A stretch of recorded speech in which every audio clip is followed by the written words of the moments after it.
Okay, we are live. Today is July 31st, 2018. Get ready for the Emerging Sea Broadcast System, the Forbidden History Series. What they didn't want you to know, but we tell right here. Somebody's got to do it, and that's why we're here, ladies and gentlemen. Time to call your friends. We now interrupt your normally scheduled programming to bring in this very important deprogramming program.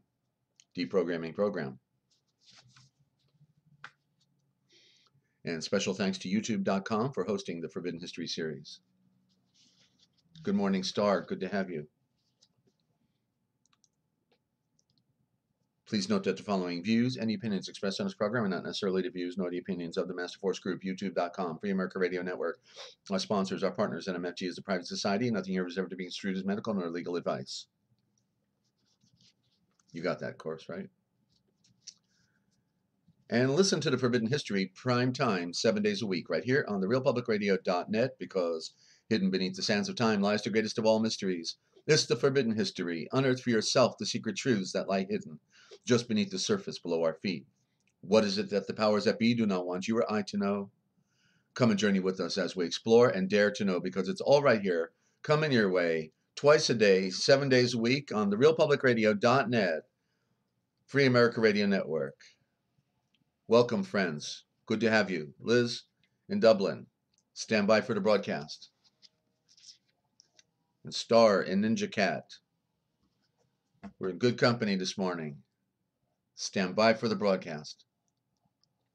You did tell your friends, right? Okay, just double checking. Just double checking.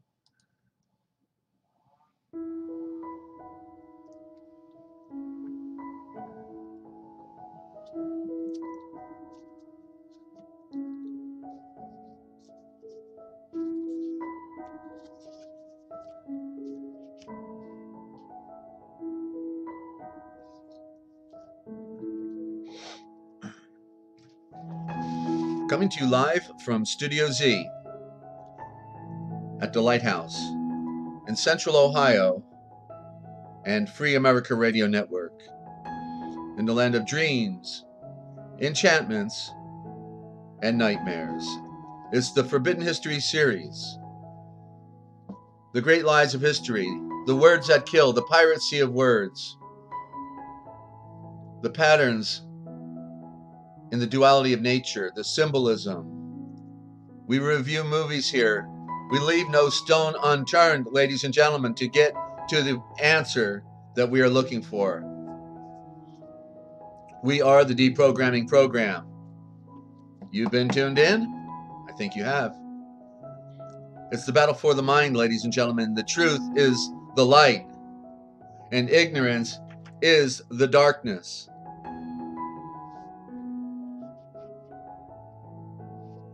And these are the great antagonists, the one against the other.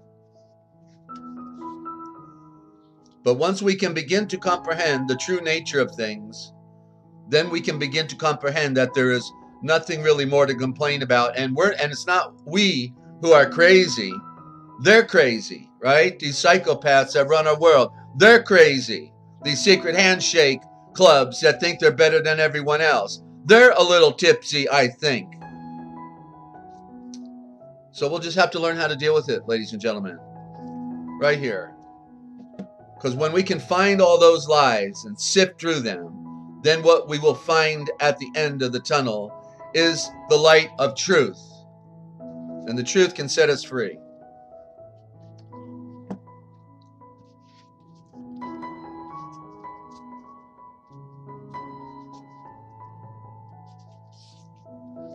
And the one who doesn't want to know the truth is merely a slave who doesn't want to be free.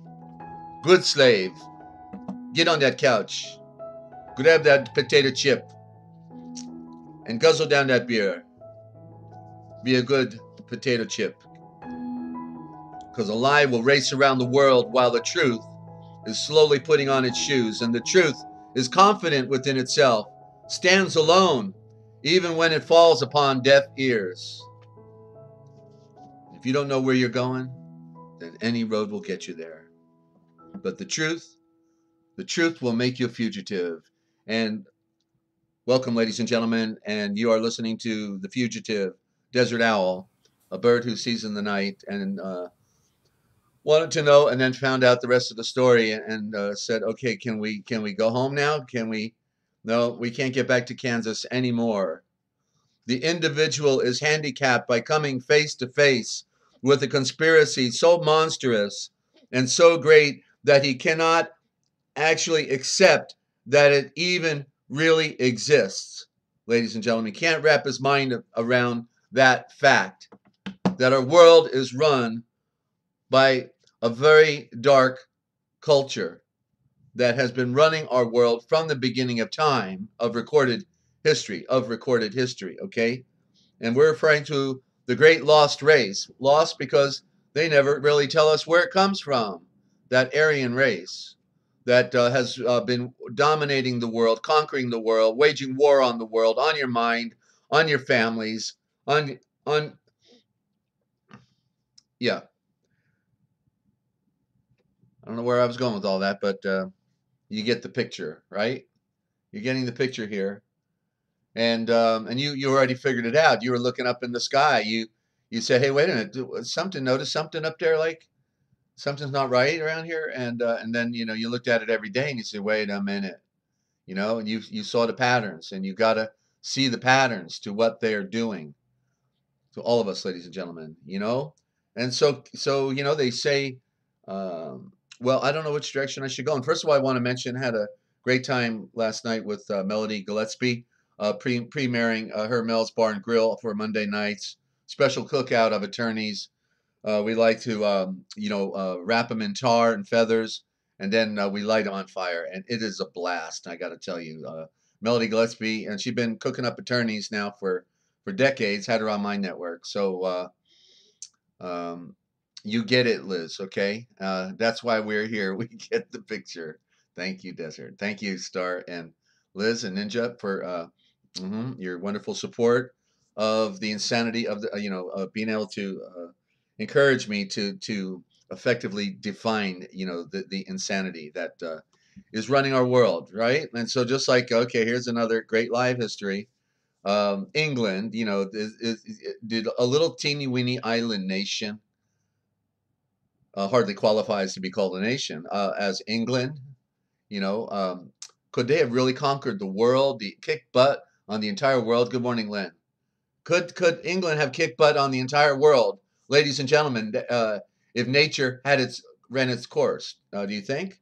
Come on, a little island, this speck on a map, conquers the world. Think about it.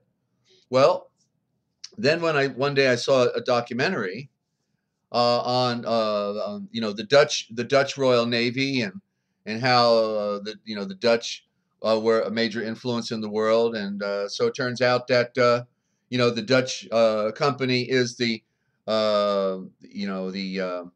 Jesuit East India West India trading company, taking them back to the Hinduism, what I was talking about. So make it look like, the Jesuits, of course, are the front office for the Hindu, so it makes sense that they're tough guys, the most secret military and most powerful military on the earth. The Jesuits would be in control of the Dutch Royal Navy. But then when they started giving out on the movie, how much was in each fleet, that's when it became clear, because like we hear that the Dutch founded New York, and then Britain moves in and says, "Hey, you're getting out of here," like at high noon, okay, or we're going to kick your butt. And so they get New York without a fight from the Dutch. But how could that have happened? How could something like that have happened if you know the truth?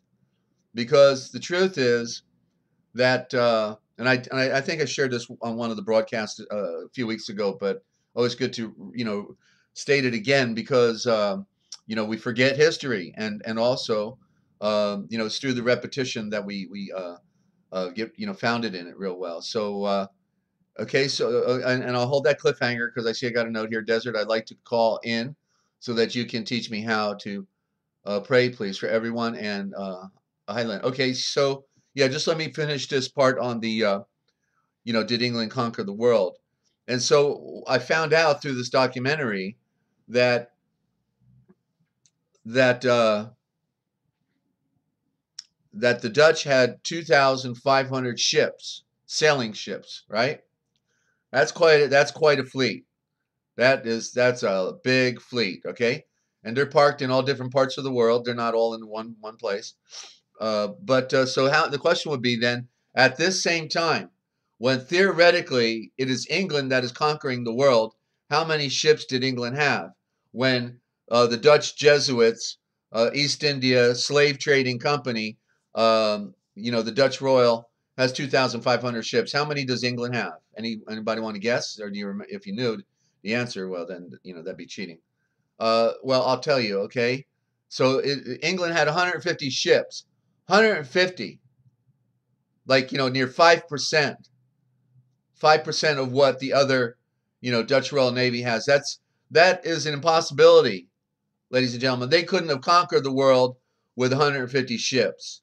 So it's clear that the Jesuits were setting up their shell game, one world racket that has always been under the control of the Aryans through their secret agencies, the Sea of Agents.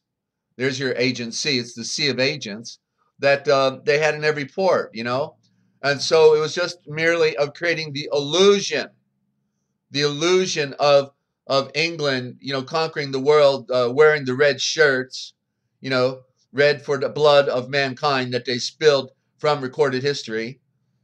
And so the Jesuits do the setup, and then they move their puppy dog in, England, to look like the world power. But yet it's the Jesuits that are behind it. Then look at the flag. Look at the British flag. You got a cross. You got an X. And where do you find that? Well, right out the keyhole there at the Vatican, right where they got the center obelisk in that. They call it a square, but it's the ovary of columns. It's all got columns on both sides. It looks like a keyhole. So there's the symbolism right there on the ground, and that's why the British flag has the X and the cross. And that's why they only have a queen and not a king, because the queen is a symbol head merely, because she has no power. Remember, the Rothschilds bought her out for a penny on the dollar. So they were slaves too. So that's why she bows down to the Lord Mayor of London.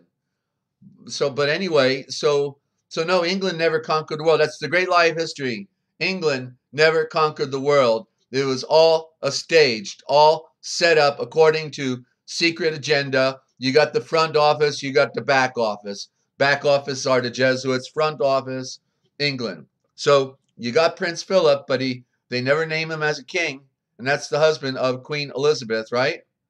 So you got to look at the symbolism. Symbols rule the world, as Confucius said. Signs and symbols rule the world, not words nor law. Okay? So great lie history. Okay? Tell it to your grandbabies. Guess what? Did you know that England never conquered the world? Yeah. When you get to school, you're going to be learning from the English doctrine. Okay? Even our news is filtered in England by MI6, MI5, MI6. British intelligence. There's Mitzrayim, MI. They then when we get our news, they're going home at 5 p.m, and they've just pre-programmed all of our news broadcasts to say what they want them to say. Okay, England. Yep. You thank God you're not all that way, I guess, right? We got such wonderful people like Matt Rogers trying to expose their shenanigans over there. All the world's a stage. That's right, and absolutely. And over there in Dublin, where you got some of the best music going, actually, love that, and beer, not to mention. So there you go, ladies and gentlemen. Great lies of history. Columbus didn't discover America. It's just another day on planet Earth, ladies and gentlemen. Okay, just another day on planet Earth. No worries, as they say down under. And we are all we're playing. Yeah, we're on the roulette table, aren't we? And deplorable duck. Good morning. And so Ninja, if you want to call in, you can call in now. Sure.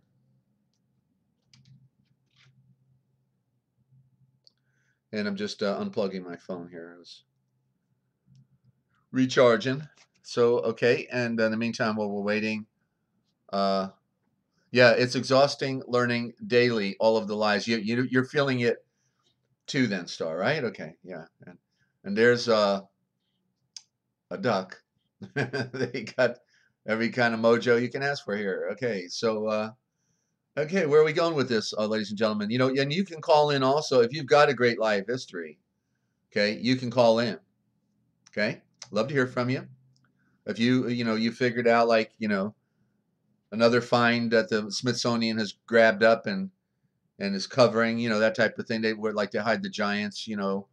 It's amazing how giants proliferated in North America. It is absolutely outstanding. Uh, the legacy that we had here that we've been totally denied, the forbidden history. 1 second, technical stuff. Okay, Ninja, take your time.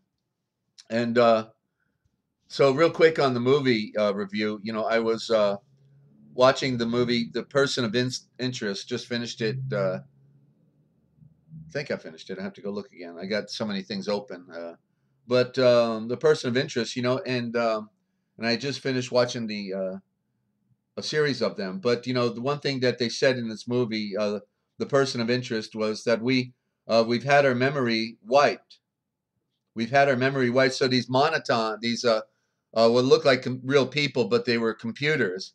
They thought they were the real people, but they were the computers.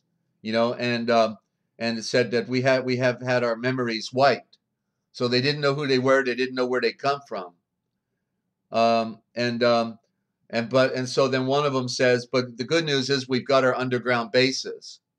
You see, so it's always a double play. They look like us. They say, hey, we got the underground bases, but no, that's them.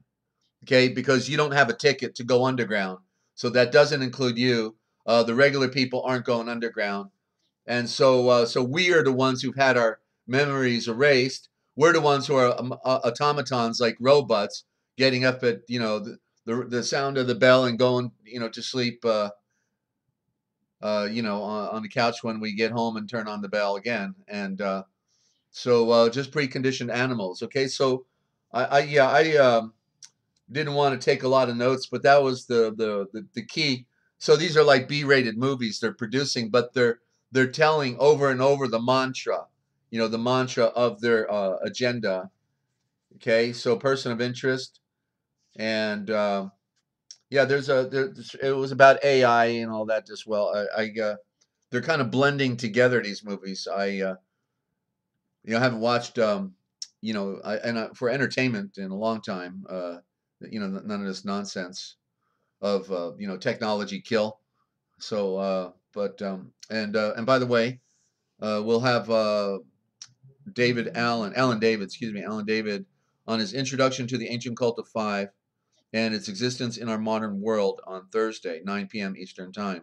Introduction to the ancient cult of five and its existence in our modern world. So, that'll be a real esoteric program, and it'll blow your mind to find out how the five is right in our face. They're high-fiving us.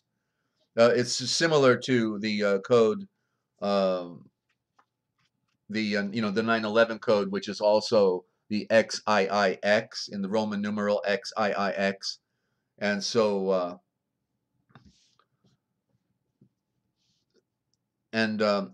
it can be right in front of you, and you're not paying attention, and you're not getting the picture. See, but they speak, and they're high. That's what I was amazed with when I became a political activist and started studying Washington and everything. Good morning, Barb Arnanda. Good to have you. Uh, it's all nonsense desert. That right? Uh huh. Yeah. Well, we gotta laugh while we're seeing our world destroyed. But so symbol, there's a symbol, and it's the circle. It's the wheel. It's another one of the great lies. As they keep trying to teach us in school. Well, they didn't have the wheel. They didn't no, and they didn't build megalithic structures that we can't even cut or move today, right? And they didn't know about the wheel either. Yeah, they were pretty primitive. They could just build the greatest monuments on Earth, and but they didn't have a wheel, and they only used copper chisels that wore out after 10 strokes, amazing. So the wheel, the primary symbol is the sun and the moon, and there's your wheel. You didn't think they got the picture of a circle looking at the wheel? And then it's also known as the Ouroboros, the sun, because the sun is going around the earth is spinning, but we have the illusion of the earth going around, or the sun going around the earth, but the earth is spinning. And so from sunrise to sunrise is a picture of the snake eating its tail. That's the Ouroboros, the snake eating its tail. And so the circle, and certainly the sun, is the symbol of life. The sun in the sky of our solar system is the symbol of life. And therefore wheel would be more correctly ve'el. The ve'el, ve meaning way, original word for way, okay? And it looks like we got a call coming in. I have a feeling it's probably Ninja. Can I help you? Ninja, good to have you. Good morning. Hello. Hang on, I just have to turn you down on my tablet. Hang on. Are you saying you're in the rain? No, you're on my tablet as well, so I can see the chat, and there's a lag, and it was really weird because I was listening to you on there. Yeah, you can't do that. Yeah, you got to turn the volume down. Okay. Yeah, it's down now. You're right. It's all good. Okay, yeah. so what's the weather report from down under? Okay, the local Aussie weather report is eerie gusts of wind, because it's night time now and I'm outside. So the wind is really eerie because it's really still now, and then suddenly, bam, it'll be windy, and then it'll be still again. It's doing that. The sky is clear, but last time I looked, I'll see if it's still there. No, it's gone. Last time I looked, it looks a bit hazy. But yeah, last time I looked, I could see the only clouds in the sky were the shape of the portal machine. Yeah. Sorry, I'm going to have to laugh every time I say that. It sounds ridiculous. Yeah, but the sky's clear now. And it's cold. It's too cold. It's exhausting trying to stay warm. Absolutely exhausting. And I've never had that happen before. What do you mean? You're having record cold? Record cold, is that what you're saying? Sorry? You're having record cold? Yeah. Record cold. Yeah. Record drought. And record farmers, and record heat. sorry? Record heat in the summertime. So we're getting extremes on both ends now. Yeah. We had a 5-month long summer, and as the seasons were changing, I was warning everybody I knew, like when people started saying it's getting hot, I was warning them, saying I've just been through it, be careful because it's deadly, and now everyone's experiencing it, and it sounds worse than what I went through last summer, so it's just getting more extreme every time. Yeah. Yeah, and it's too cold. My toes are going to fall off. I just wanted to call in because I just had, I don't know, I get gut feelings, and if I ignore them, they don't go away.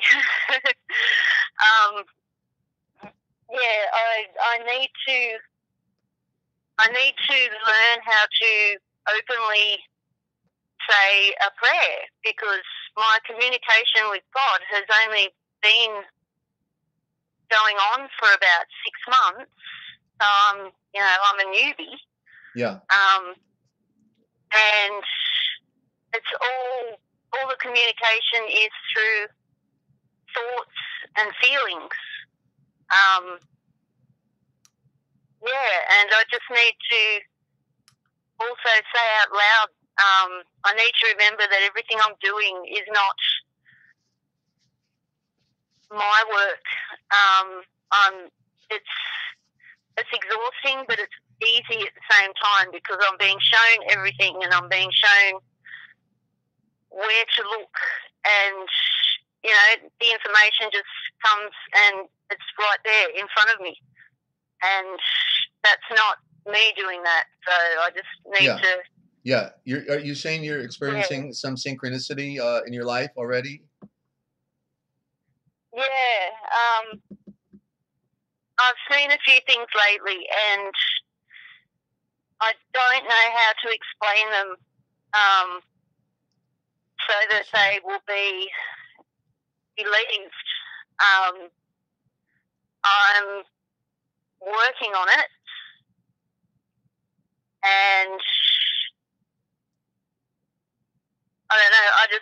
I really need to learn how to pray openly, and I really want to do that for everybody right now. Well, that was one of the fundamental questions that was asked by his followers. They said, Yeshua, teach us to pray. Do you remember that scripture?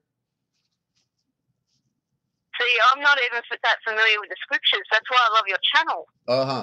Right. Yeah. And so what you need to do is to try when you can, first off, is to get the most important translation.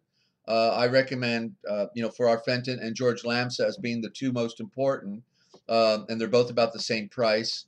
And that's through Artisan Publishers. You might find a used book on Amazon, so you might find a better deal. I buy a lot of used books because I can't afford new.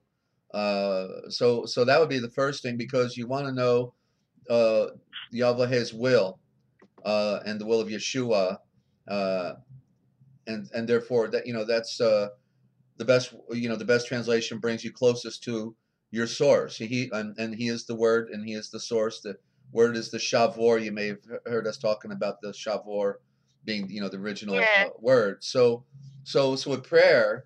We then want to look at the word also. I'm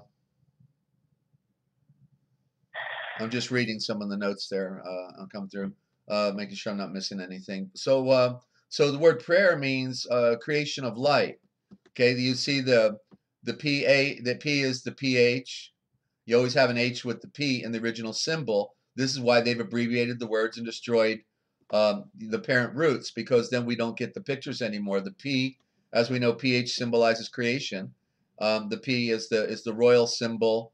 It's also a symbol of creation. It's an upside down male erection, basically, the capital P. So it's a symbol of creation. There's your phallus again, the Egyptian obelisk, right? They're always worshiping the lingam, and there it is in the PH. So pray is really fray, Phray, and so fray is like a fringe. It's broken into many different fragments and pieces. A fringe.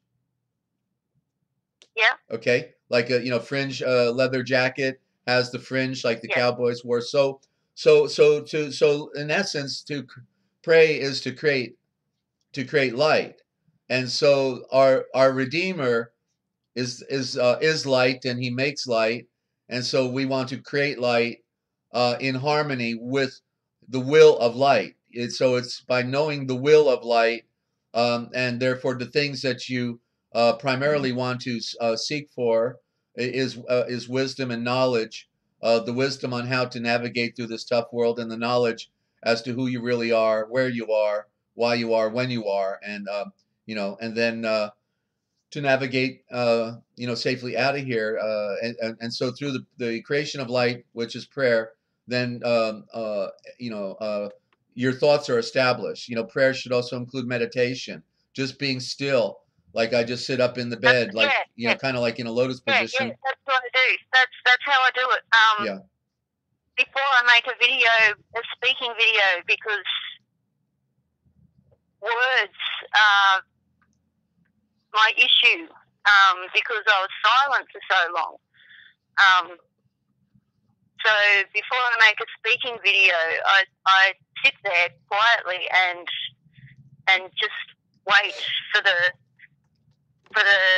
mocking voices to leave, and for the nice, peaceful feeling to come, and then I know that I can ask for the right words for my videos. and yeah, it works.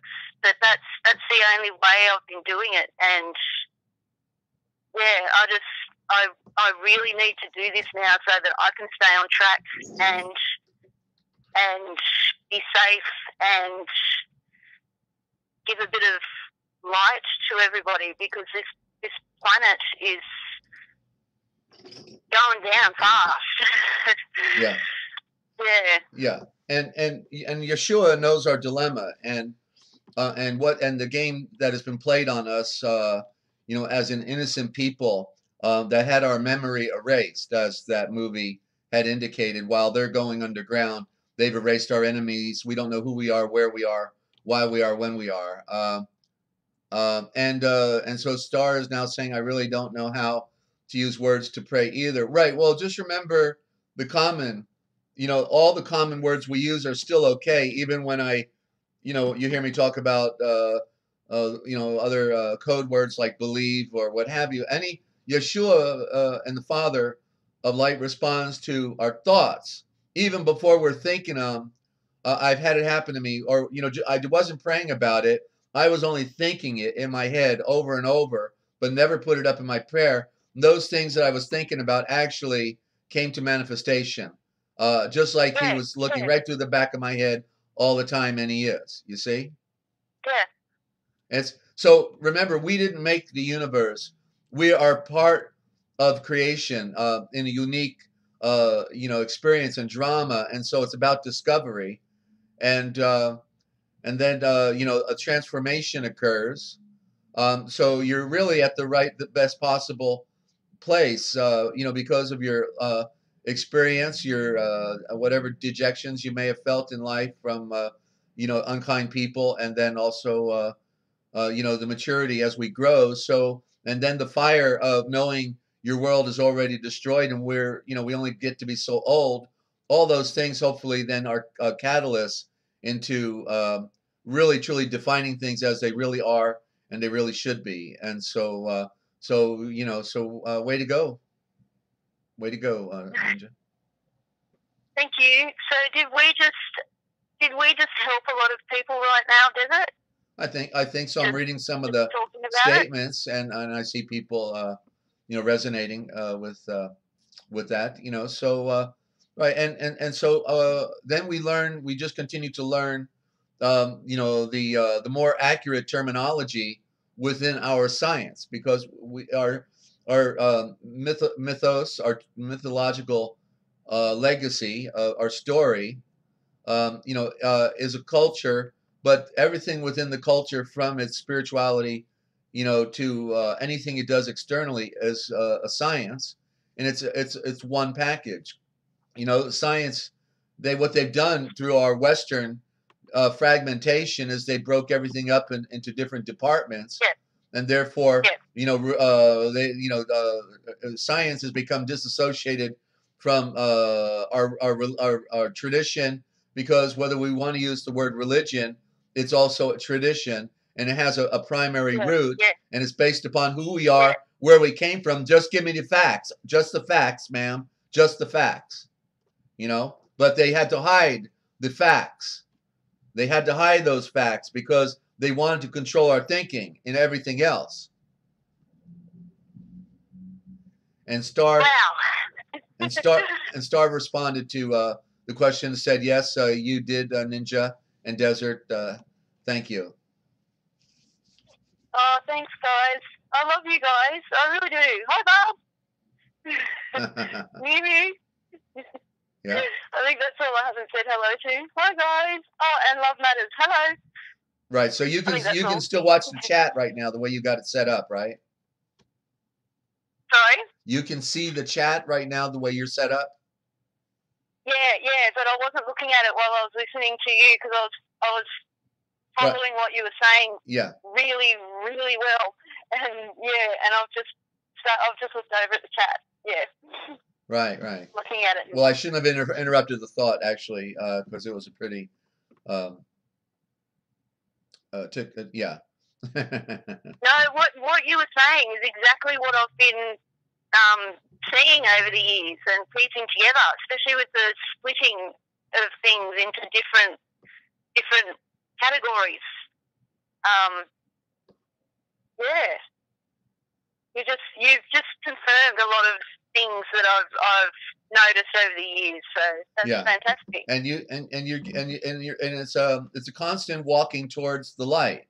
It's like walking towards the sun, right? It would never seem like the sun would change in size because it's so far away, right? So you would just keep walking, but the light, you're still getting closer to the light even when you don't really sometimes see it, right? It's a mystery.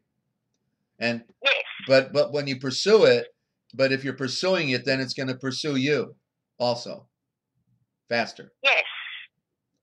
Give Today I felt like I was in a fair bit of darkness and just wanting to get away from that and get back on track has guided me in how to do that. Yeah. Which is what's happening now. Does that make sense?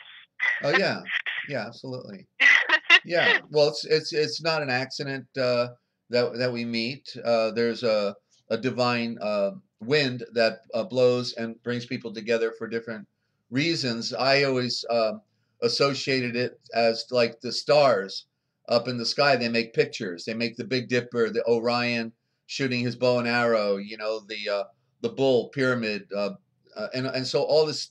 So the very hand that created the pictures in the sky at night, and of course all the beauty of nature, then is also the one that prearranged the meetings within our lives to at one point meet possibly for the higher purpose, and it should be, and so clearly that seems to be the case for everybody's benefit. There is everyone in the exchange as a beneficiary, especially the Heavenly Father. He's the one who wants to harvest, have a harvest, and that we are the produce. We are the produce, and what we do, is the produce He's looking for when we, follow Him. Yeah, well, it's no coincidence that everyone I love is in this chat right now. Right, and good morning to Love Matters. I see she just jumped in. Mm-hmm. And Anna last name? Hello, Anna. Okay, so... Sorry, I'm reading the chat. Yeah. So, okay, so anything else?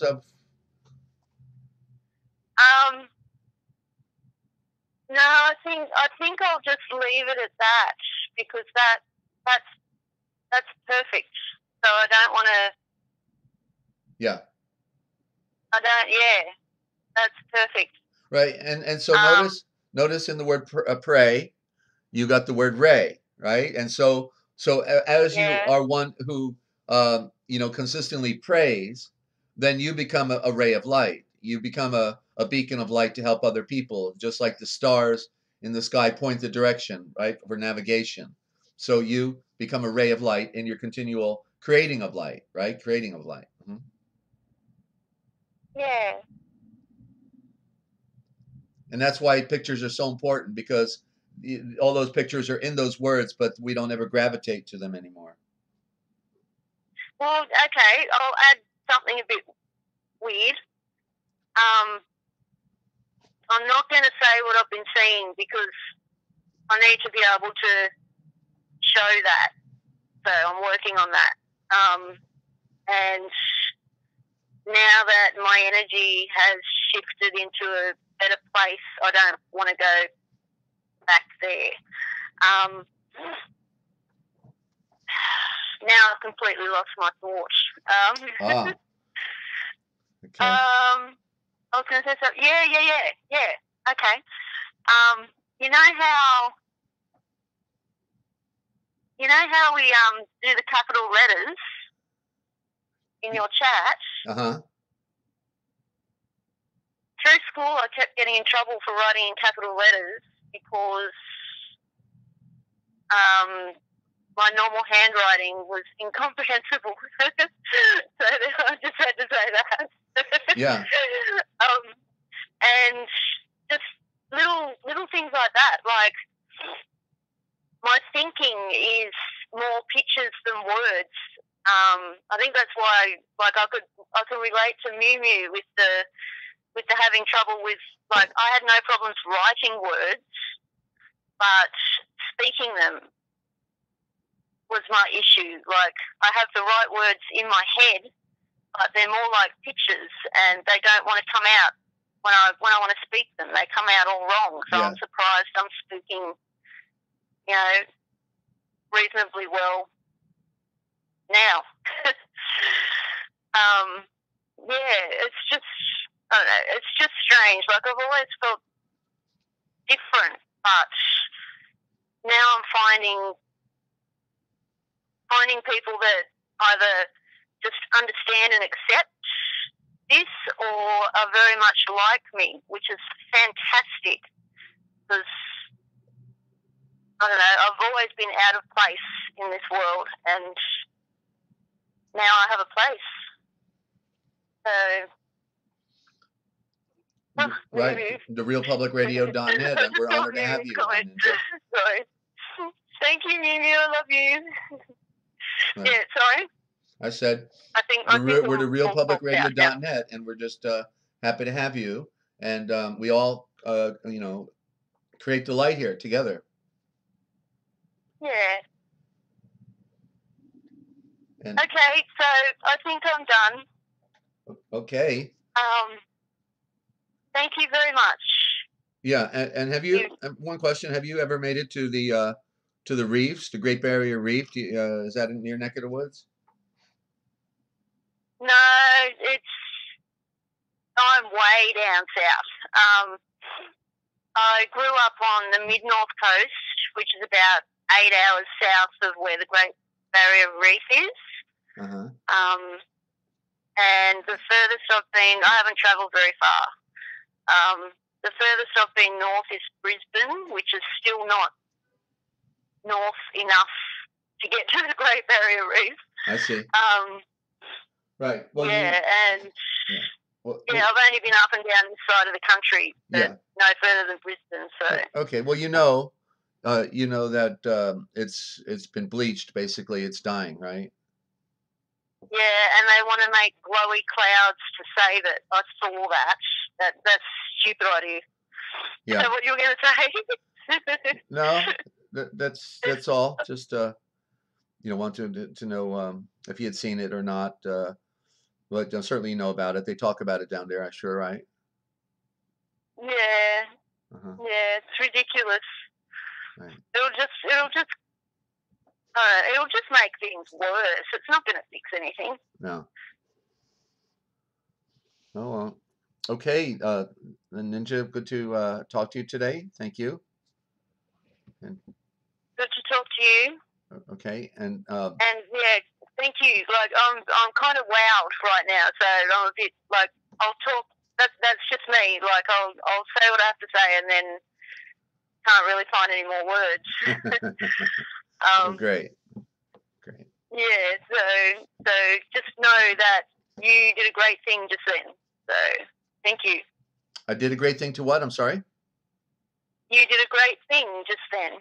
Oh, well, thank you. You know, you never had a chance to hear my other radio network, what we used to do, but we were an activist group, you know, and so everything was reaching out to help victims and of all sorts from this psychopathic world. In other words, this is just another extension of what I had been doing since like 1990, 91 when I started, you know, so 30 years almost. And then just being offered to get onto radio to share what were witnessing, and so therefore it just I'm just still doing it when so many other great friends have fallen by the wayside in this odyssey that we're in here, Ninja. Yeah. See, I'm silent. Yeah, it's hard to follow that one, I know. So look, I just want to thank you for your call and for sharing, and like I said, we all need each other. So tell people about the broadcast. Keep coming and share with us, okay? And so be safe down there, and we'll see you back in the chat. All right. Okay. Thank you. Thank you very much. All right. Bye-bye. Okay, ladies and Bye. gentlemen. Bye, Ninja. That's Ninja Cat out there in down under. Maybe actually we may be down under now. You know, it could be. But so anyway, I was just going over the symbol. And by the way, you are tuned in right here to the realpublicradio.net, Free America Radio Network. And I am Desert Owl, a bird who sees in the night. And it's not looking pretty, ladies and gentlemen. Okay. So I think we went over the wheel, the symbol, the sun, the symbol of the sun, and it's a symbol of joy as well in that regard, but certainly enlightenment. Okay, so there's our symbol for today, and now those infamous words that kill, that they killed us with, the piracy of words from my book I'll never publish that I drafted here. And the pirate sea. It's a sea of words, a sea of lies, and a sea of words. Okay, I see all those hearts from Ninja. I see she's back now. And in the Matrix, be me and Scotty. Yes, Scotty. You remember the Scottish Rite, Scotty? Yes, I am, Captain. Beam me up, Scotty. Aye, aye, Captain. All right. So that was the Starship Enterprise. Remember, the business was good. Starship Enterprise. Kirk means circle, and there's the deck is a circle, right? All symbolism right there. Okay, so we're on debt, D-E-B-T. Funny spelling, and it sounds like it could be dead. You know, debt could be dead, right? In fact, it actually is. If you're a debtor, you're dead. So that's why the word sounds similar. So it's a cyber code for dead. That's what I just said. And 2, code for debate. It makes a good phony issue to divert everyone's attention. The debit, it could be like that too. Got to stutter on that one when you got a debit. Oh yeah, I'll make you stutter. Okay, debtor or a debtor has no right. See, interesting that the word debtor looks like debater. That's true. Well, maybe then we could debate the debt, the debater, all dead, right? All dead. Okay, I don't remember what I was thinking when I wrote that last time, 5 years ago. Deed is dead, right? The deed is it deed? Is he dead yet? Mm-hmm. I heard you. I don't know what that's about, Mimu. I'm gonna keep rolling here. So defense. I don't see anybody trying to get my attention over there. Defense is being on the fence, right? The fence is the defense. We are debris. Oh, okay, like we can be meteors, right? Or we're just garbage. Which is it? Don't answer that. Okay, never mind. So defendant, the ant who has to defend. The ant. Oh, the defend ant. Okay, the ant that needs to defend itself. Come on, little ant. Come on in. Come up to the bar. Do you wish to plead? Do you wish to beg and get on your knees right now? Beg. Yeah. Democracy. The Wizard of Oz. It's what a world we have, ladies and gentlemen, right? Come on. What a world we have. I like this one, democracy, demo creatos. That's one thing I learned in school. I didn't forget that democracy was demo creatos, and there you can hear it. Smells like demon creation. Yeah, they're the demons, right? Those Freemasons, the Freemasons are the protectors of the democracy. Okay, that's why they always pound it. Democracy. Well, America, the States of America, was not a democracy. It was a republic, and the democracy belonged to the 10-mile square called Washington D.C. So they're and so democracy being a demon creation. Are you getting the picture? What a demon creation means? Like they're right? Of the darkness, right? So everything for them and nothing for you. Babylonian Talmud. And they got us in the mud. Okay, so democracy, Greek, demokritos, demon creation. The Freemasons are the progenitors of the worldwide international democracy, Knights of Malta, which is merely a code word for communism, fascism, corporatism, ism and ism. And as Bill Clinton once said, may be dependent upon what your definition of ism. See anagram, Rome, spelled backwards in this word. Okay, Rome is more. They want more. And dimitude. The Freemasons are bringing the new law to your land. Dimitude. You better look it up. Okay, see Muslim violent subversive takeover. Nebraska, which is Aksar backwards, a Arab sheikdom. Nebraska, Aksar. Oh, they have Aksar Day. The Shriners and Freemasons all celebrate Aksar Day. Yeah, Nebraska backwards. What do you think that's all about, ladies and gentlemen? Huh? They having fun? The book Morals and Dogma. Yeah, see the book Morals and Dogma, and when you read all that dogma, I'm sure you're going to vomit like a dog at what they designed. It is the Grand Conspiracy Handbook next to the Babylonian Talmud that all work in tandem. Okay, so diction. Okay, the diction. If you add the R, you get direction. The secret vowel. Oh yeah, there you go. The secret vowel is the R. It's a sequel with the L, but this in this instance we're using the R. And diction, then you add the royal symbol R and you get direction. And so that's what the diction is supposed to do, right? It's supposed to give us direction. Outstanding. Let me highlight that. I just saw that one here. Direction. Okay, so they controlled us with the words. I think didn't I fill you in at the beginning here? I don't think I did. Because it's what's in a word. The question is what's in a word, and everything is in a word. In the beginning is the word, the shavor, the DNA of life. Words are God, as it says in the King James Version of the Gospel of John. Words are God. Well, if words are God, then certainly words rule. Then the correct words should be relevant and most important to define. Words are not what you think. And if the words that you use are incorrect, then what you say is not what you mean. And if what you say is not what you mean, then all science, religion, history, law,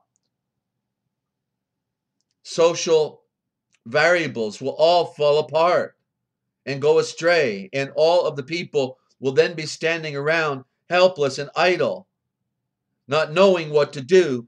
And this is not only, can you say Soviet Union? Former Soviet Union? And this is not only important, but matters actually above everything else. We're talking about the Indo-Germanic, the Aramaic Indo-Germanic mother tongue, which all of our European and Middle East dialect, Aramaic, Hebrew, Chaldee, Amharic, all Syriac, all are Indo-Germanic mother tongues. So they all have a common root. That's the beauty behind this science.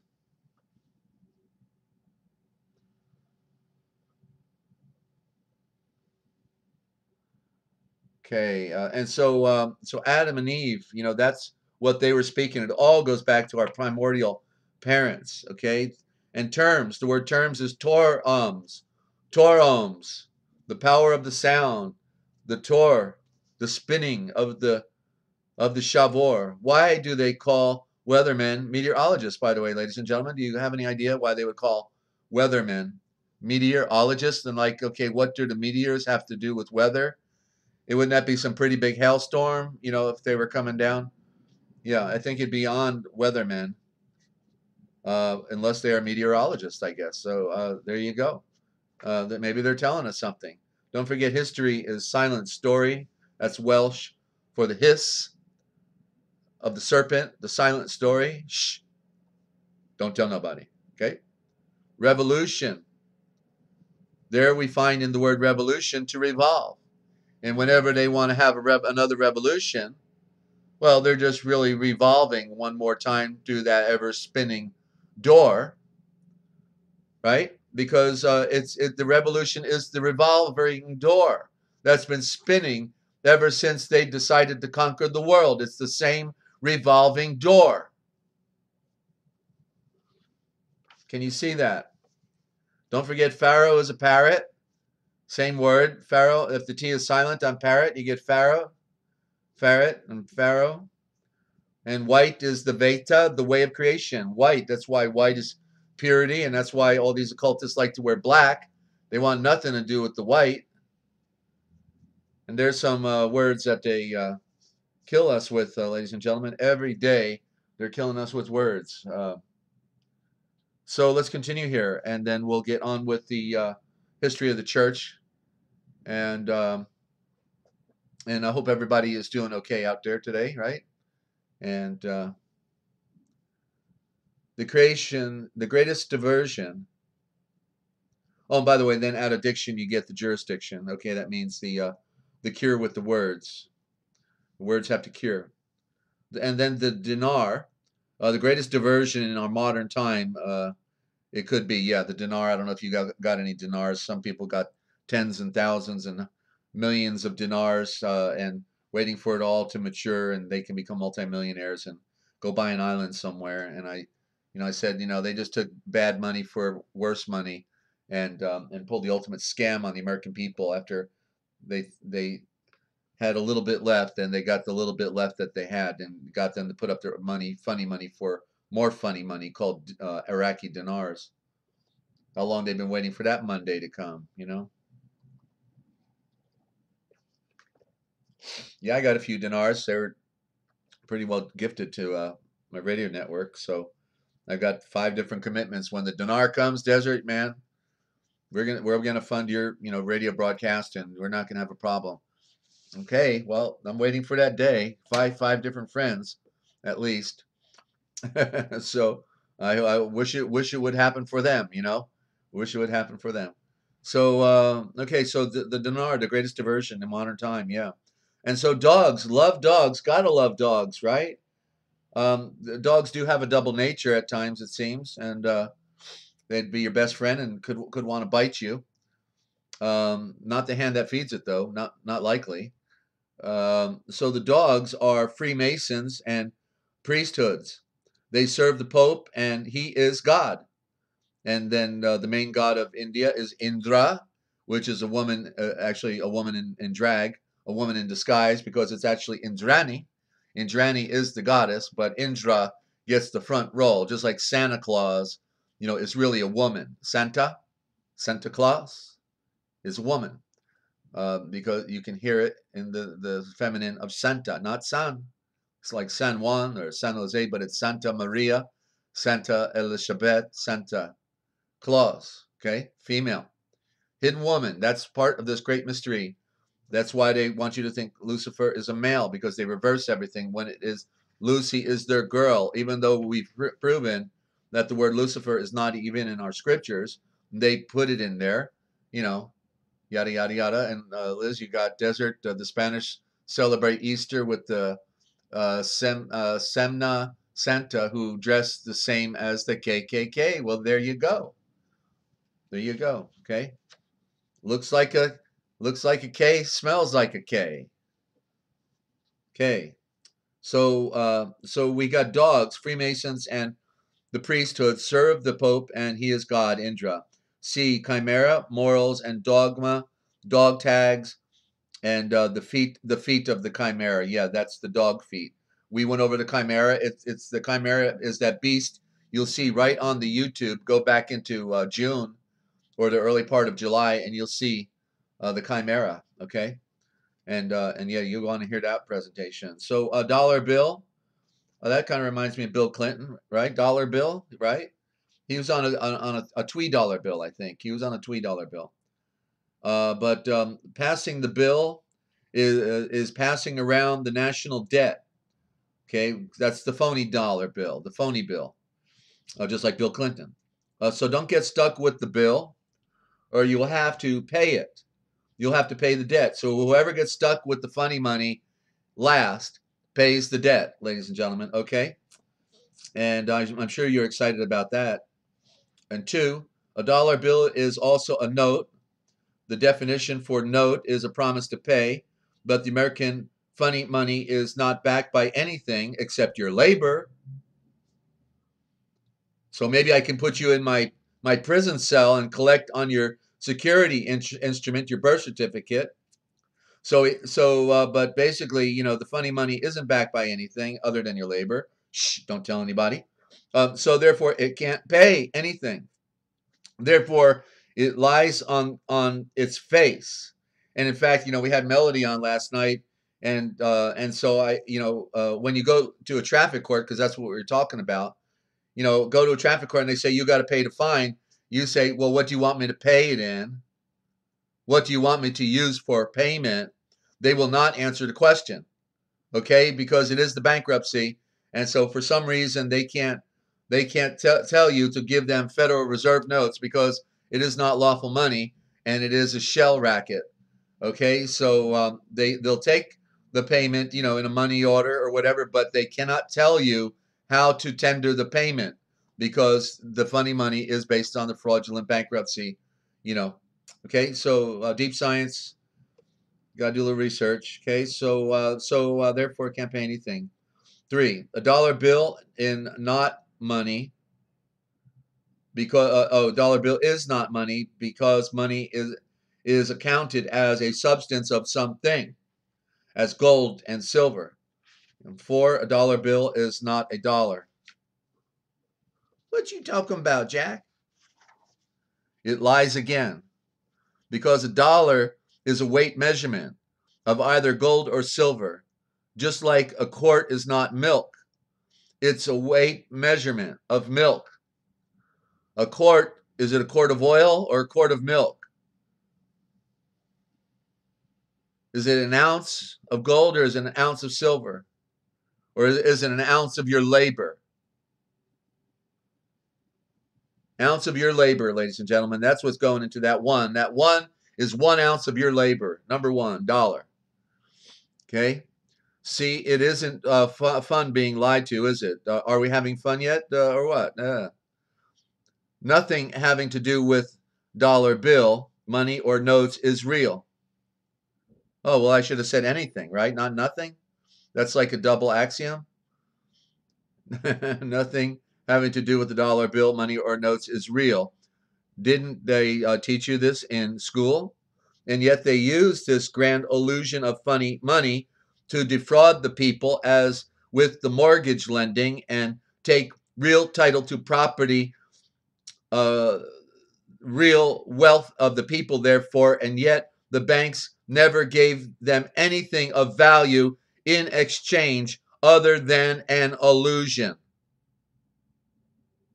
The grand illusion. And where do we go from here, Dorothy? We're off to see the wizard, the wonderful Wizard of Oz, to hear the... You get the picture, ladies and gentlemen? Down the yellow brick road. They were trying to tell us all along in the movie, but we just didn't get it. We didn't have... I'll have to get you the play on the Wizard of Oz. That would be worth hearing. That was last century, but we keep resurfacing this stuff because it still needs to be heard, ladies and gentlemen, right? All right. Well, I'm gonna, before we do the history of the church, let's just take an interlude. Somebody might use to get a drink or use the restroom. You're tuned in right here to the realpublicradio.net, Free America Radio Network. I'm your host, Desert Owl. Glad you're tuned in. And Barb, I guess you're taking off. Be well. Have a safe day out there. Stay out of the sun. And but keep looking up past the light of the sun to the infinite light of the Great Spirit. And stand by for the broadcast.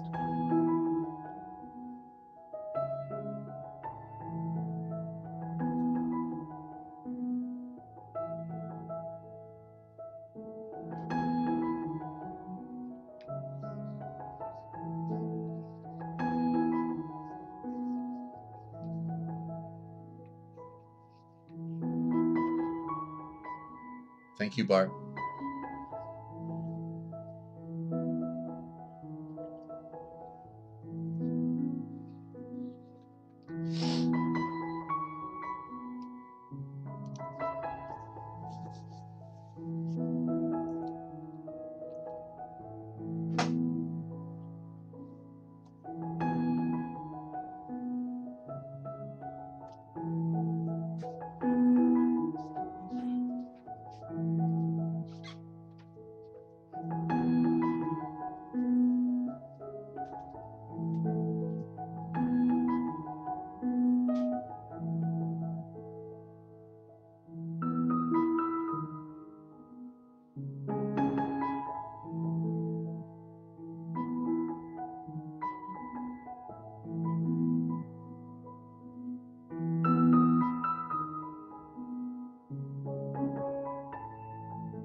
And welcome back, ladies and gentlemen, to the Forbidden History series. And I want to welcome any new listeners that have jumped in, and joined us. It's great to meet new people from around the world. And so before we get into the history of the church, though, I wanted to give a little splice out of the Real Da Vinci Code Etymological Dictionary. I have a hard copy of it, one of the preliminary editions, not the final draft that I send out in PDF, but it has everything in here except for about 60 pages that were not included. But I did, I wanted to give you an idea of, you hear about me talk about my persecution and what I went through politically, and falling victim to government sting operations, being at the wrong place at the wrong time because it wasn't focused on me, but I fell victim to it. I was just moving to the wrong place at the wrong time, and had to act responsibility in my own manner in order to help defend life. And then and knew I was being set up in the process by the establishment, and so it's really it's quite a story that I'd much rather forget, and but it's a part of my history and my makeup, so therefore periodically I might refer to it. So and I still certainly have post-traumatic stress disorder after going through all that. I have to tell you, it does change your psyche a bit when you've gone through punishment. Please define ultra-virus.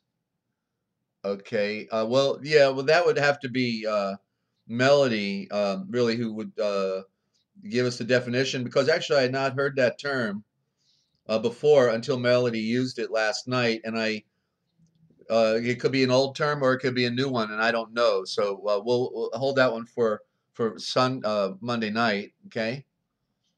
And so before I read, I saw a definition of another word in here before I started to read what I wrote. This was something I wrote after my first trial, and now was looking at the second trial. And I that's all I was doing in there was reading scriptures or writing, and redrafting, because in there you have to rewrite it again. You don't have a typewriter or whatever. So anyway, down here on this one definition on burying alive, because we just do a presentation on the Khazars and you know, and the Jewish society that is not really Israel, but they are Khazars in their own writings. So I showed all that, right? So here under burying alive in the Black's Fourth Dictionary, burying alive, English law, the ancient punishment for sodomites and those who contracted with the Jews. So if you engaged in commerce with someone who was a Jew, then you could have been buried alive, because these what were we just talking about? What the banks do, right? Right? Nothing new under the sun. Has been going on, going on, going on, going on. Okay, nothing new under the sun. So anyway, just thought that was I thought that definition was worth putting in the book. Here's a nice one: a bureaucrat, an official from a bureaucracy, an official who works by some fixed routine without exercising intelligent judgment or reason. 1835, 1845, French bureaucrate, and see bureau and crat. Okay, and then there's more there. But anyway, so I want to share this writing because it gives you the real picture of my my psyche in the time of my great struggle and trying to overcome. Hopefully I got enough light here. Okay, so it's called A Prisoner's Pen, about love, about war, about now and then about nevermore.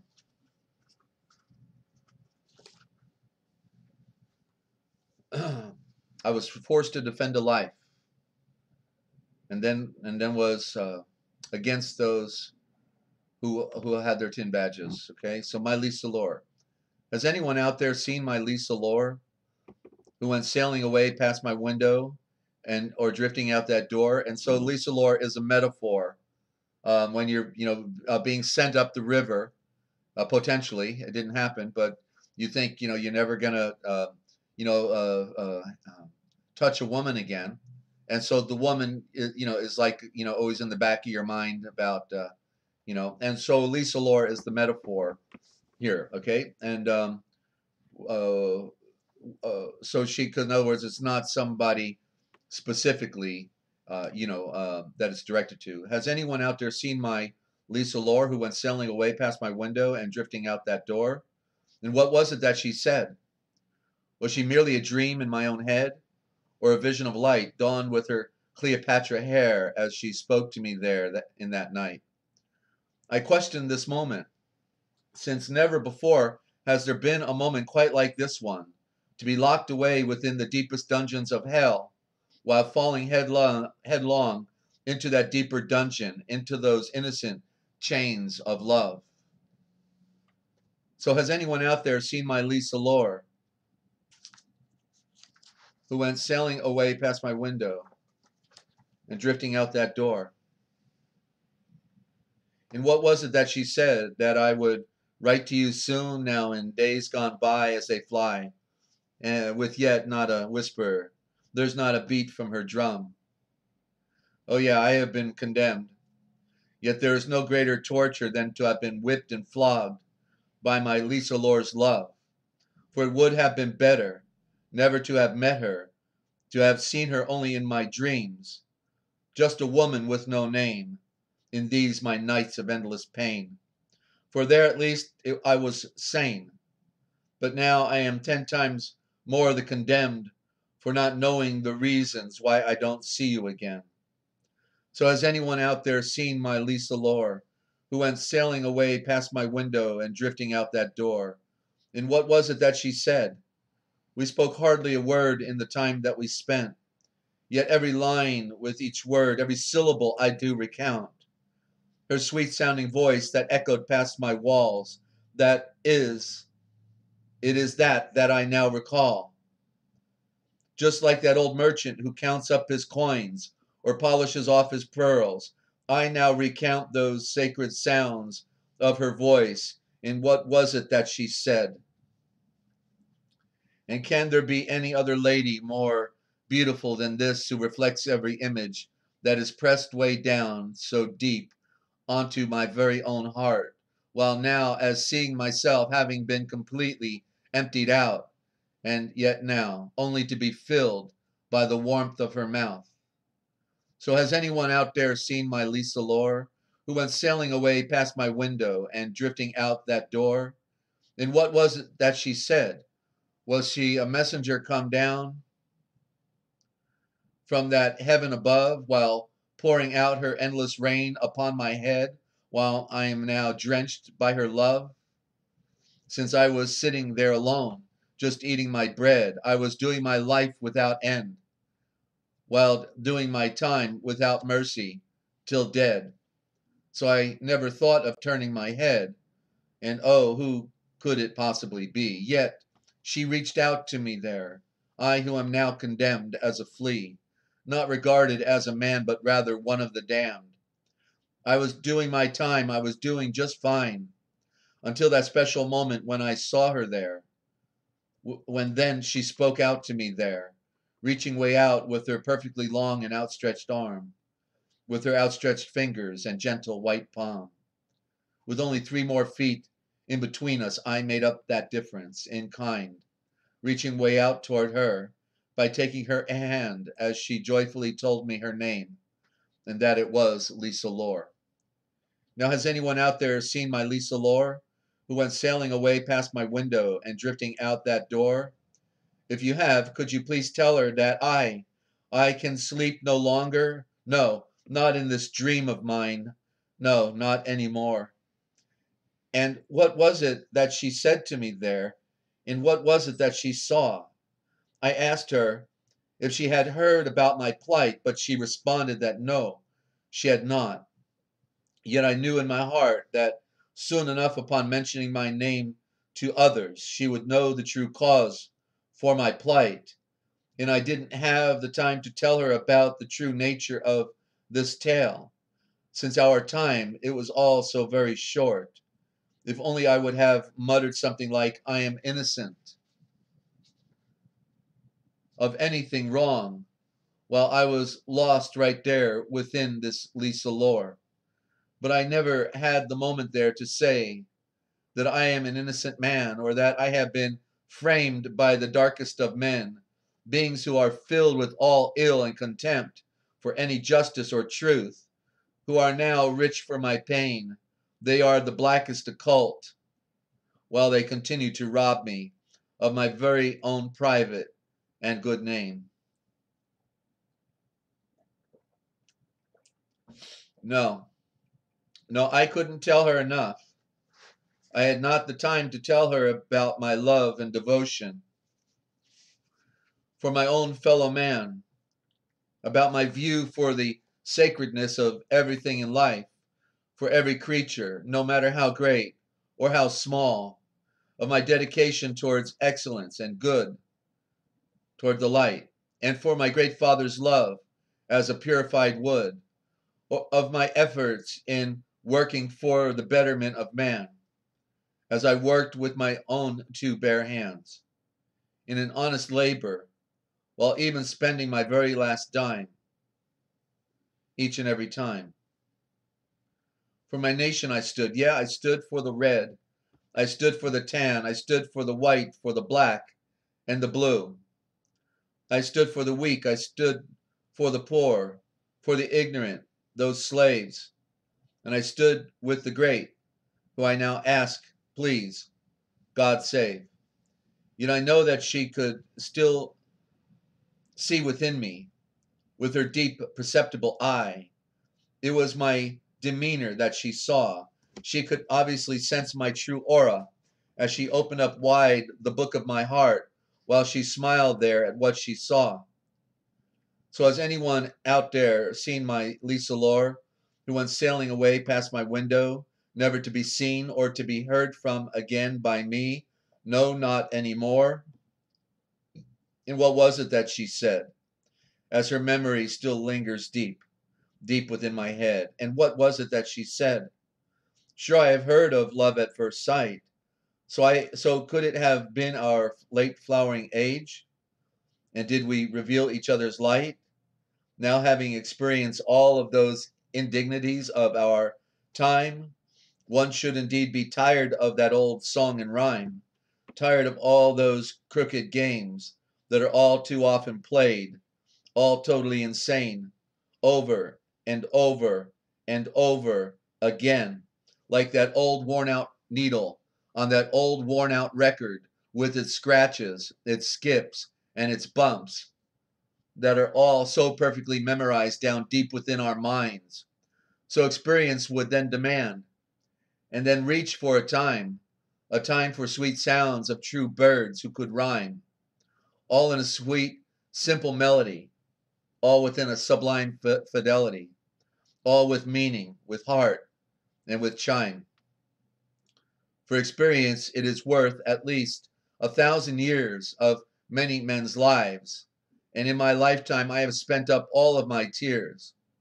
Left with nothing further to spend now, I am set free, and my freedom is having endured every ounce of my pain, forgiving everyone, seeking no one to blame, and with nothing left to fear.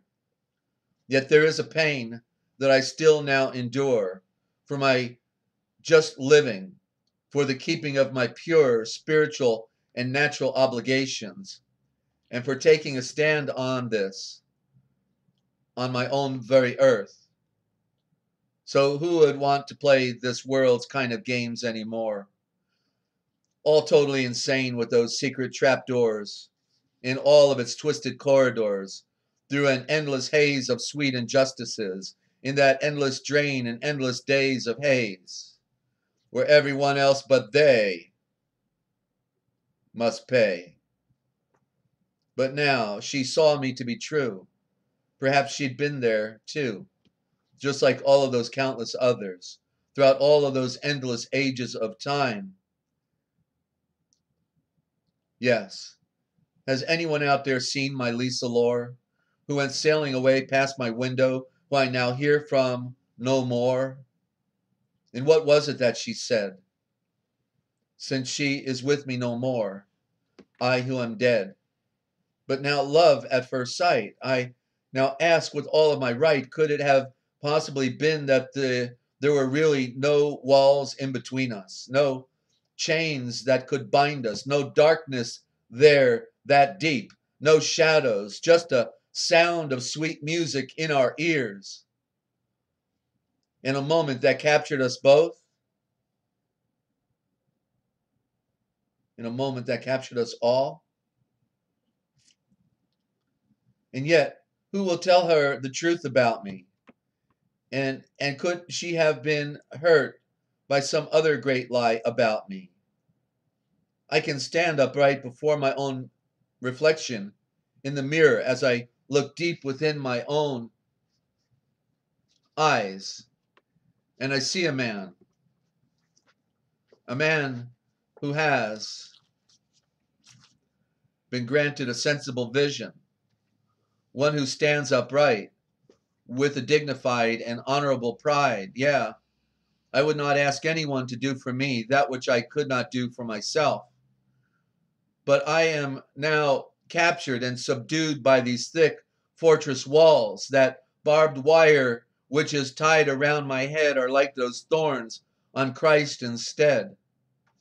Now a prisoner who took the fall, as my great Father is my witness before one and before all.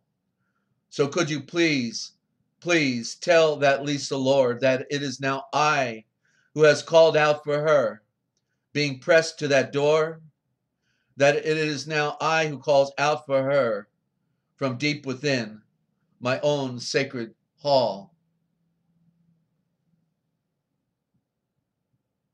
So tell me, did you see my Lisa Lore, who went sailing away past my window, who now bleeds this chain of my heart, who went drifting away past my door? And what was it that she said as her memory still lingers deep within my head? You are so deep. Yeah, deep. That is what she said. All within feeling and with heart, with an inner eye for perception, with a gentle caring in her words and thoughts, with the obvious thoughts of love in an attempt to open up wide my very own silent door, a door that had now been shut for a long, long time, in a time that was unlike ever before. And since it was never before. Yes, she unlocked my door, obviously. Yes, she was holding that key. She was opening up wide my very own sacred door into that majestic and endless beauty of eternity that now unfolds, unfolding as it is right before you and me. Yes, it is as deep as anyone can get, deeper than anyone can see or imagine, but as deep as anyone should be willing to go. It is deeper than those ancient hidden landmarks, buried by those centuries untold, as deep as that old Homeric bard who has memorized his very own immortal tune for the world at large, and for all those future centuries of doom.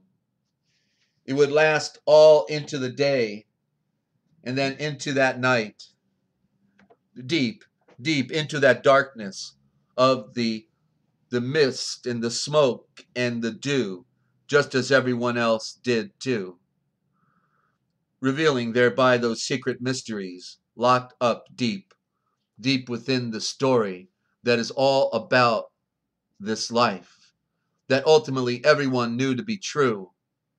And it was and is for this reason then that everyone wanted to drink from his elixir, from that bitter deep, that fermented red hot deep dark Trojan wine, forgetting all of their senses, forgetting all of their reason and their reasons, as they all became even more intoxicated as the time it went on.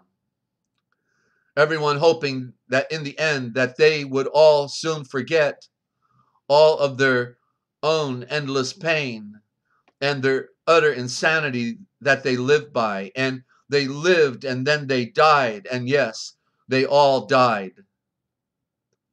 Only some lived.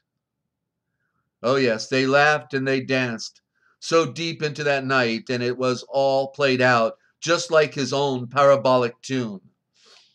Yet the people, they still don't get it. And they don't and didn't realize that it was and still is all about them and all about their ultimate doom, since it was not only for now and for then, but it was and it is for now and forever, as they each tipped their glasses over out onto the end of their table as the wine it poured full out down onto the ground. So now, in my turn, I lift up my glass, way up to the clouds, and for those great immortal tunes that were sung so loud, as I now toast to those proverbial emerald isles, way out there by those cliffs and the dunes, in a deep, thick, and mysterious thick fog, way out by that cold and frigid deep, and all within a sea of glimmering doom.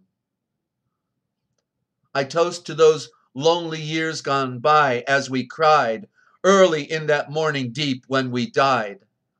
I now toast to that elusive freedom of which we have lost, that freedom of which we never really had, no matter the cost. I now toast to those old worn out and forgotten pictures of my own mom and dad, a family of which I never really knew and never really had. I now toast to that pure innocence of which we all were denied, the innocent gate of which has now all been lost, as I see myself standing there, now at the cross. I now toast to the love that is love, a love which was found, but where did it go? For now it is lost.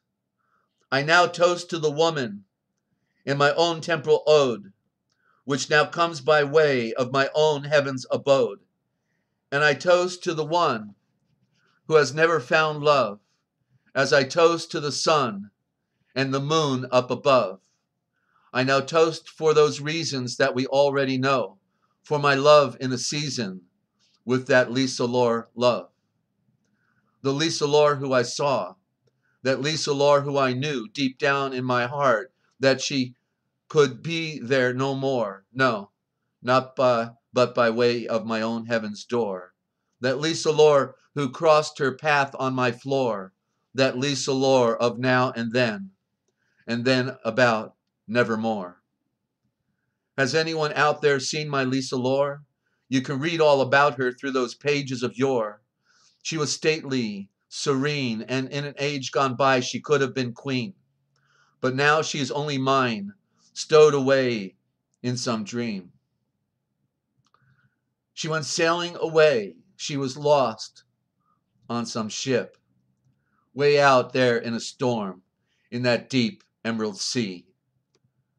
Never to return again in my vision, never to be seen or to be heard from again anymore. So can someone please show me the way back down to her frigid deep, her dark and deep, her deep water door? And what was it again that she said as her memory still lingers deep, deep within my head? Yes, I could have loved you with a love that is so much more than this world can give. I would have loved you as never before, just as men had never lived. It would bring a tear to your eye for that intensive love that we could string with a singer, a poet, and a writer, a best friend who is only prudent as I now sing, a receptor for only good thoughts, who's been a knocking and walking on and on and on towards that heaven's door, a place where all of those crude animal factions, they are never to be found, no, not anymore, way up in the clouds, and in a love without end, my own Lisa Lore. It would have been better to go on without knowing you, better than to have never met you, better to have met you only in my dreams, where it is there that I could endure, that I have been cheated once more. Just like that forbidden history of which is all about man, of which he no longer cares, of which he no longer owns. Emptiness and blind ignorance, that too is just another total enslavement of man. Yeah, it has happened again, just like it has happened time and time before. The enslavement of man, once again, just like the enslavement of never before. The enslavement of man, once again, by my own Lisa Lore. The Forbidden History. Desert Owl, a prisoner of a mixed war. Moundsville, West Virginia, military regional jail and mental gulag. Held date, April 19th, that's the occult high day, 2000, in the year of our Lord. Common natural law copyright by Desert Owl. In the immortal age of light, in Yeshua, all right reserved, all right deserved. My Lisa Lore and the woman, my fiery magma, were written towards the end of a 26-month-long odyssey where I fell victim to an MK Ultra state, mind-controlled government conspiracy that placed and then tortured me in jail, tried to declare me insane, but instead tried and then sentenced me to life without mercy. The maximum penalty for what is now the record for the longest case in West Virginia's history. But in the end, my great Father of Light and his Son, Yeshua, the Mashiach, set me free. He was with me all the way. So you must always be aware. Beware. Beware means to be aware. Of free slave masons, the Masonic disorder, and attorneys, since a day in Brooke County, West Virginia, is not just another day, when it is that only Freemasons and the Secret Handshake Club, agents of the British Crown, think that only Freemasons and attorneys should be sovereign and free, while everyone else should be a slave of their secret little tyrannical little boys' game of control, extortion, fraud, highway robbery, child kidnapping, rape, murder, drug running, prostitution, their spying on and the selling out of their neighbors across the planet, all under the guise of law enforcement. What part of force don't we get with law enforcement? To be forced to do something against your will. You name it. In their secret oath, they have already, in advance, all agreed to tell lies against all of the American people as one of their pure and morals and dogma obligations for their secret cause of a Scottish right wrongs from ancient time. Right means occult ritual, and craft means treason. The courts in America are not yours anymore, if they ever have been, ladies and gentlemen, as they are now foreign military tribunals in courts martial by admiralty jurisdiction since at least Lincoln's war against the free and independent Christian states. This world is only a shadow of the real world. Crazy Horse, from the book Bury My Heart at Wounded Knee. And there you just got a little of the forbidden history, ladies and gentlemen. My history, not forbidden, but it's rather a drawn-out odyssey from one frying pan to another, from divorce to getting a piece of paradise and then losing it soon after with the persecution that goes on with being a truth teller. Thank you, Mew Mew. Thank you so much. I know you're very a smart lady, and you would have appreciated that literary work, and I'm sure all of you as well. But you can see I was deep in my thoughts back then. When somebody's taking away your freedom, you're laying on concrete, you know. Yeah. So feel free to share that particular presentation to anybody that may be going through stuff. You know, I learned what the crown of thorns mean. All right, I never could have told you what the crown of thorns mean on your head, but the crown of thorns I learned as I was in the middle of that odyssey, without getting into the actual story.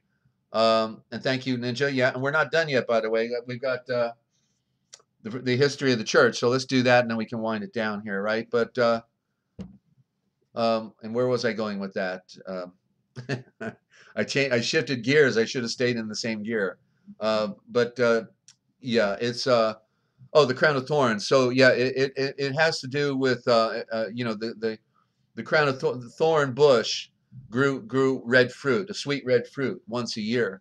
And so so what it symbolizes is a duality, sweet red fruit on that very painful bush. And so the crown of thorns, being that it's on the brain, on the mind, implies then that there will come a time, in your life when you will go through mental anguish, and the mental anguish will be so great that you don't know if you can endure it.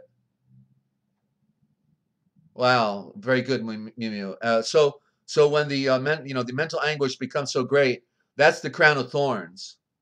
But the metaphor in the fact that it brings forth fruit in its season means that no matter how much of mental torment and anguish you may go through at one point in your life, if you can just hang in there and realize that, just like you never doubt that the sun is going to rise over the horizon in the morning, you know that your Redeemer rules and that he comes. And if you can just hang in there while you create light, while you pray, and endure that crown of thorns, that mental anguish that you're going through, and just hang in there, you can rest assured that just like the sun is going to come up, your Redeemer comes, and he communicates with you. He saves you. Okay.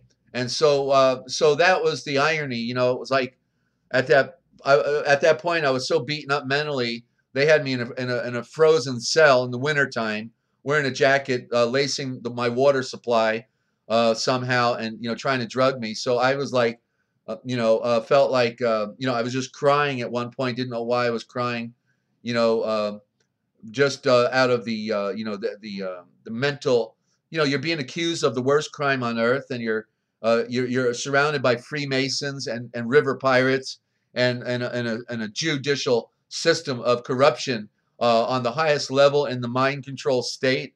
West Virginia, and they're trying to have spam their way, and so where they railroad people normally in 6 months, I was there for 26 months, 2 trials, never went to prison, walked out the front door of the courthouse at the second trial, and I did hard time because the jail is hard time in comparison, but especially when they want to play games with you, when they put their little agents on you and they try to put words in your mouth and steal your paperwork and do every little game to start a fight, create a diversion, anything, and they get all their special perks and privileges while your sense of freedom is dwindling on the vine, other than the grace of the Heavenly Father that's given you signs and visions, So we're all going to meet a tough time, ladies and gentlemen, very soon. Many people already have.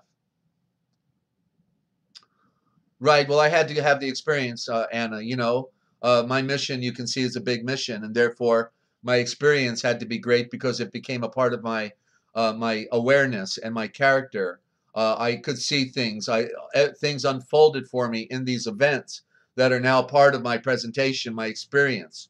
To whom much has been given, much will be required, and so I've had to be humbled through persecution, and it will keep you humble, I promise.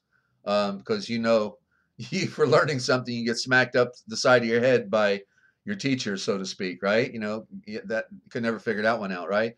But we learn through the pain, and so let's get with the history of the church, and then we can call it a wrap here, okay? And I'm so glad you're all tuned in.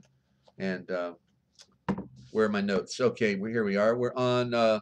This is short. This is a very short one, so may be able to get one chapter of the original gospel in. Theudas, the impostor, Queen Helen of Adabene. Okay, Adabene, how you been? I've been in Adabene all this time. Didn't have a bean though. I don't know. They're having a drought. All right. In the Acts, again, Luke introduces Gamaliel as saying at the examination of the apostles, royal messengers, that at the time referred to Thaddeus rose in revolt, claiming to be somebody, and that he was killed and his entire following dispersed. Well, now, let us compare this with what Josephus writes about him, here in his account quoted verbatim from the work just referred to. When Theudas was procurator of Judah, an impostor called Thaddeus persuaded a vast crowd to take their belongings and follow him to the river Jordan, for he claimed to be a prophet and promised to divide the river by his command and provide them with an easy crossing. A great many people were deceived by this talk. Theudas, however, did not follow them to enjoy their folly, but sent a troop of cavalry against them, then attacked them without warning, killed many, and took many alive, capturing Theudas himself, whose head they cut off and conveyed it to Jerusalem. Immediately after this, he mentions the famine that took place in Claudius's time. It was just after this that the great famine took place in Judah, in which Queen Helen, at great expense, bought corn from Egypt and distributed it among those in want. You'll find that this too agrees with the account in the Acts of the Apostles, royal messengers, which tells how the truth seekers, disciples, at Antioch, each in proportion to his means, resolved to send relief to those living in Judah. This they did send to the presbyters by Barnabas and Shaul, Barnabas and Paul. To this day, splendid monuments of Helen, referred to by the historian, are pointed out in the suburbs of what is now called Elia. She was said to have been queen of Adabene. Okay, so Simon Magnus will be the next read on this. And by the way, I forgot something here. And don't forget to follow, this broadcast. To start at the premiere edition from June 21st and work your way forward little by little as you can. You'll get so much that came out in those first 2 weeks. I mean, I unloaded a mountain, friends. Okay, so yeah, Premier Edition, June 21st. But also, you know, I just did a read. You heard me do the read from the Real Da Vinci Code Etymological Dictionary. I've got all of these different speeches.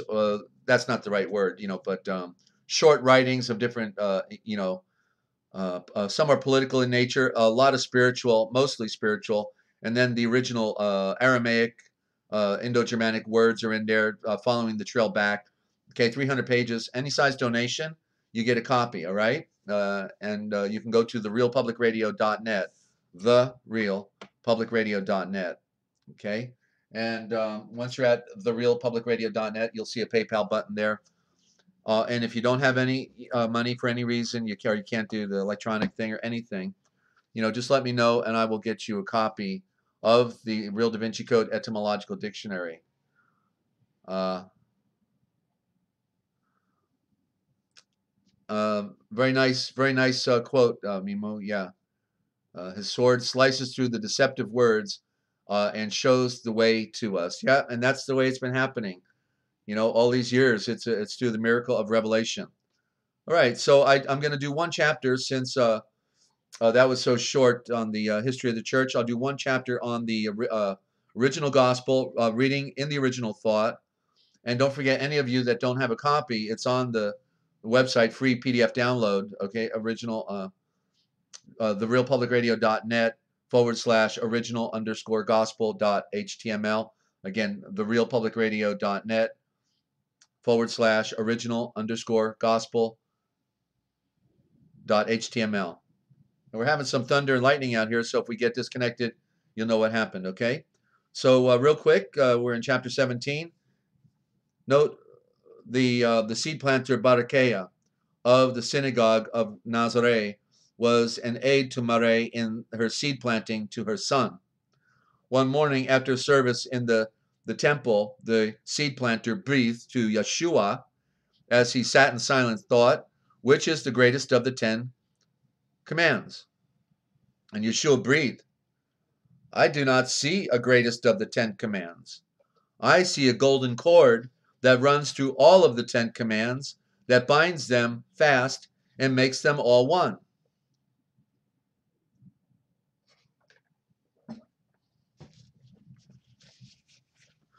This cord is love, the Travain love, the divine love, and it belongs to every shavor, every flaming sword, symbol, word of vibration of all the 10 judgments, the 10 commands. If one is full of Travain love, the love of the tree of life, Travain love, the love of mother, father, seed, and son, Travain love, he can do nothing else than to pay homage unto Yahweh, who is the great Elohim, for the great Elohim and Yahweh are Travain love, divine love, the great love, love. And love backwards is evolve. The anagram is evolve, E-V-O-L-V-E. Mystery word. If one is full of love, the I he cannot murder. The I he cannot falsely speak about another. The I he cannot covet. Can do nothing but honor Yahweh, who is the great Elohim and the blood of the earth. If one is full of Travain love, the I he does not need instructions of any kind. And the seed planter Barakeia, breathe. Your shavors are seasoned with salt of wisdom, a preservation of wisdom that is from above. Who is the seed planter who has opened up this truth from the tree's root for you? Yeshua breathed. I do not know that any seed planter opens up this truth for me. It seems to me that truth was never shut, that it was always opened up. For truth is, there is one truth, and it is to be found everywhere. And if we open up the windows of our mind, the truth will enter in and make herself at home with you. For truth can find her way through any crack or crevice, any window or threshold, any open door. The truth wants to come in. The seed planter breathed. What hand is strong enough to open up the windows of the door of the mind so that truth from the tree's root can enter in? And Yeshua breathed.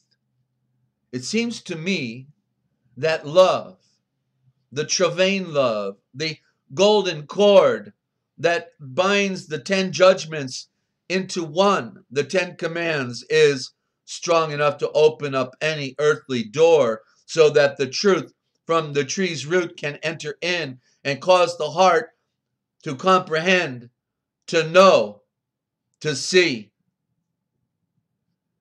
Now in the evening, Yeshua and his mother sat alone, and Yeshua breathed. That seed planter that I spoke to today seems to think that Elohe, Yahweh, is partial in his treatment of the seed of the moon, of the seed of the earth. That Judeans are somehow specially favored and more endowed and, special above all other men. I do not see how Yahweh, who is the great Elohim, can have his favorites and still be just and equitable and right. Are not Samaritans, and the Greeks and the Romans just as much the seed of the only true anointed, pure great breath of the one, as are the Judeans? I think the Judeans have built a high wall around themselves, and they can see nothing out there on the other side of it. They do not know that flowers are blooming over there, beyond the mountains, that sowing time and reaping time belong to anybody but the Judeans.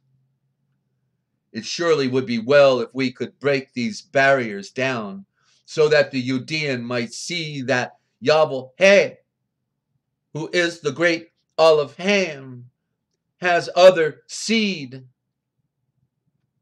little ones, that are all just as greatly endowed and enlightened and prepared for the light. I want to go away from Judea, from this land, and meet my other relations in the other lands that belong to my Father. Chapter 18. And I'll just kind of like enter into this one just as a primer. The great feast of the Judeans was on. The great feast of the Judean was on, and with Yoshef and Mary, and their son and many of their relations. They went to Jerusalem, and the child was then 10 years old. This is now the point when he's 10 years old. And Yeshua watched the butchers kill the lambs and the birds and burn them on the altar in the royal title of, then it would have been Adonai, the bloodthirsty God, Adonai. They took away the sacred name, those Talmudic occultists. And his tender heart was shocked at the display of this cruelty. Then he asked the serving priests, what is the purpose of this slaughter of the beasts and the birds? Why do you burn their flesh before Yahweh? and that's where we'll leave the cliffhanger, because we're going to get the answer, and it's going to, be a poignant time in Yeshua's young life. Okay, he meets Hillel, the high priest, and so so the story is really getting thick now, and I think you're going to want to hear more. You're going to want to hear more tomorrow morning. Okay, I'm trying to keep the rhythm. It's hard to find balance sometime. That's the thing that we all need, isn't it? A little balance. And don't forget, you can support your health and get balance by going to freeamerica.basicreset.com. freeamerica.basicreset.com. And that's one of our friends and supporters that is helping us out. And hope we've helped you out today. Hope you are seeing and reading things for yourself. Scientific explanation for portabubbles on Jeff. Okay, that must be all you're doing. Okay, so it's a wrap, ladies and gentlemen. You heard it here first. Don't forget that. You heard it here first. And just remember, if you want to know the future, you're simply going to have to know the forbidden history, what they didn't want you to know, but we tell right here. I'm Desert Owl signing off. Thank you for tuning in. Look for you next time, 9 p.m. Eastern Time this evening. Thank you, Anna. Mew Mew. Be safe.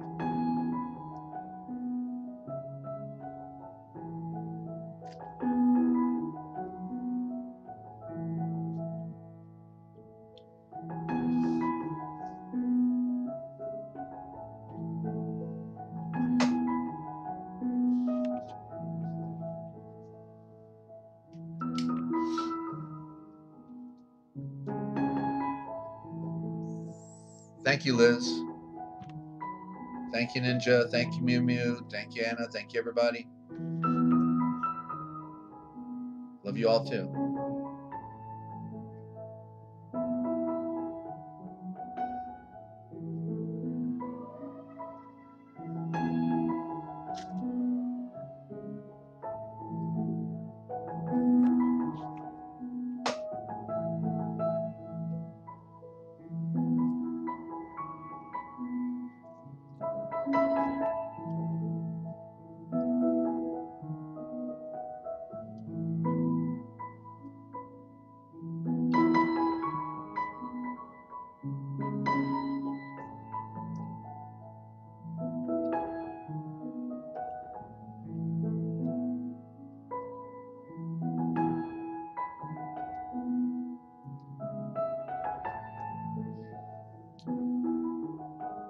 Love you, too. Thank all of you, Lynn.